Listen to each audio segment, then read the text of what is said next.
കൊച്ചുകുട്ടികൾ ശ്വാസമെടുക്കാതെ നിർത്താതെ കരയുമ്പോൾ അവർക്ക് ഒരു നീല നിറം ഉണ്ടാവുകയും ബ്രത്ത് ഹോൾഡിംഗ് സ്പെൽസ് എന്ന് പറയുന്ന സംഭവം അത് പേരൻസിനും ഒരുപാട് അങ്കലാപ്പുണ്ടാക്കുകയും ചെയ്യാറുണ്ട്.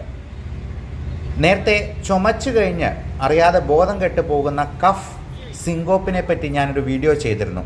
ഇതുപോലെ തന്നെ സിങ്കോപ്പ് ഉണ്ടാക്കുന്ന ഒരു കാര്യമാണ് കുട്ടികൾ നിർത്താതെ കരയുന്നത് കൊണ്ട് ശ്വാസം എടുക്കാതെ വരികയും അത് തന്നെ നമുക്ക് പേടിപ്പിക്കുന്ന രീതിയിലേക്ക് കുഞ്ഞിങ്ങനെ വാ പൊളിച്ച് ഒട്ടുമേ ശ്വാസം എടുക്കാതെ നിൽക്കുന്ന 1 മിനിറ്റോളം നിൽക്കാം. അത് 6 മാസം മുതൽ ഏകദേശം 3-4 വയസ്സ് വരെ പ്രായമുള്ള കുഞ്ഞുങ്ങളിൽ ഇത് കാണിക്കാറുണ്ട്.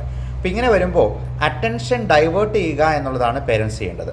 അതുപോലെ ഒരു സൈഡ് തിരിച്ച് കിടത്തുക, ലെഫ്റ്റ് ലാറ്ററൽ പൊസിഷനിലേക്ക് കിടത്തുക, അല്ലെങ്കിൽ തോളിൽ കിടത്തി അത് കൂടുതൽ അതിനെ ശ്രദ്ധിച്ച് നമ്മൾ പെട്ടെന്ന് എന്തെങ്കിലും ചെയ്യുന്നതിന് പകരം നമ്മൾ പേരൻസ് പാനിക് ആവുന്നതിന് പകരം അവരെ പാസിഫൈ ചെയ്ത് പതുക്കെ ആ ശ്രദ്ധ തിരിച്ചു കൊണ്ടുവരിക എന്നുള്ളതാണ്. വേണമെങ്കിൽ അല്പം തണുത്ത വെള്ളം മുഖത്ത് തളിക്കുകയോ അല്ലെങ്കിൽ മുഖത്തൊന്ന് കഴുകുകയോ ചെയ്യുന്നത് വഴി പെട്ടെന്ന് ആ ശ്രദ്ധ തിരിക്കാനായിട്ട് അവർക്ക് സാധിച്ചേക്കും. ഈ കുട്ടികളെ കൊണ്ട് തന്നെ ശ്രദ്ധ തിരിക്കാനും അതിൽ നിന്ന് മാറ്റാനും ശ്രദ്ധിക്കുക. അയൺ ഡെഫിഷ്യൻസി അനീമിയ ഉണ്ടോ എന്നുള്ളത് നോക്കി അത് കറക്റ്റ് ചെയ്യാനായിട്ട് ശ്രദ്ധിക്കുക. ഒരു 5 വയസ്സ് കഴിയുമ്പോഴത്തേക്കും ഈ ബ്രത്ത് ഹോൾഡിംഗ് സ്പെൽ താനേ മാറി വരും.